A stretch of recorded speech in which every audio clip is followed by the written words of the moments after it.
Hello, everyone. My name is Jethro Ssengonzi, and I'm a third-year PhD student at NC State University.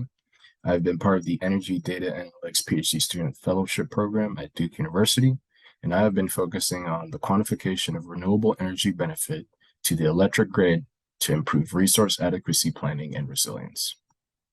So, there is a general consensus in the energy professional space that proper capacity credit allocation can directly improve grid planning and resilience. But at the moment, there is still confusion about how to properly quantify it. So here are some reasons for why this is important. If renewables/storage are given too little credit, it disincentivizes their growth. If fossil fuel generators are given too much credit, it disincentivizes their replacement. And if all sources are given too much credit, there is a risk of many rolling energy blackouts, which is what we don't want. And all of this is helpful when we're trying to plan out our grid and decarbonize with our various net zero goals. So what exactly is capacity credit? Well, it is a value that can be assigned to an energy generation technology to reflect its expected availability when power is needed, typically during highest risk hours when people are at home and using their appliances very often, during the evening times most likely. So adequately determining the capacity credit for VREs or variable renewable energies such as wind and solar is very important as we try to decarbonize, as I mentioned before, and meet demand while doing so. In past studies, capacity credit for renewables has been assumed as a constant value, but what I show, and it's also seen in various literature, is that this is not the case. So here's an overview of the capacity credit calculation process. First, we start with a Monte Carlo simulation.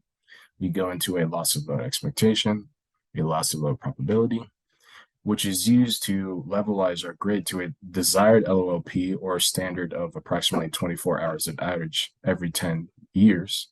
And this standard ensures that the grid is not overbuilt or underbuilt. And from there, the effective load carrying capability can be calculated, and then we conclude with our final output of capacity credit. And here's a toy representation of what actually happens in the model. We use a traditional Monte Carlo simulation to come up with generation sum distributions, and an effective force average rate value is used for various generation plants to predict the probability of a plant being online or offline at any given point in time. So grid generation sums are compared to hourly demand values to see if load is being met. And we can see that when demand is greater than generation, a loss of load event occurs. And when generation is greater than demand, grid load is met. So all this work was encapsulated in a paper I published recently titled An Efficient Method to Estimate Renewable Energy Capacity Credit at Increasing Regional Grid Penetration Levels. And on the right are some acknowledgments that I have. And some takeaways from the paper are that when looking at solar, high capacity credit at low penetration levels typically occurs, but it quickly decreases when 10 to 20% of generation is met. When looking at onshore wind, however, there's relatively low capacity credit at low penetration levels, but it decreases at a much slower rate than solar as penetration level increases. And offshore wind takes some properties of both solar and wind, but our viewpoints on it are rather inconclusive as we need more data to make a more holistic view. When looking at resource blending, we find that there's more benefit to the grid when you ramp up various resources together rather than focusing on one resource by itself, as can be seen here with a 100% onshore wind and 100% solar and a 50% wind solar blend representation. So this synergistic behavior presents rationale to account for future VRE deployment, as I mentioned before, as rather a more effective way to account for renewables.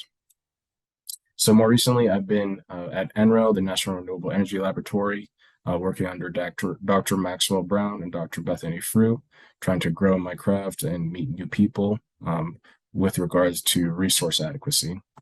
And I've been focusing on how various climate features can influence correlation of failures and the associated grid reliability by using weather pattern data.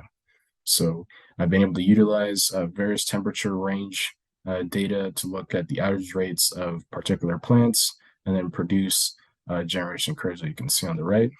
And all this is within the spotlight of trying to look at PRAS, the Probabilistic Resource Adequacy Suite, and compare those results to findings that I've had.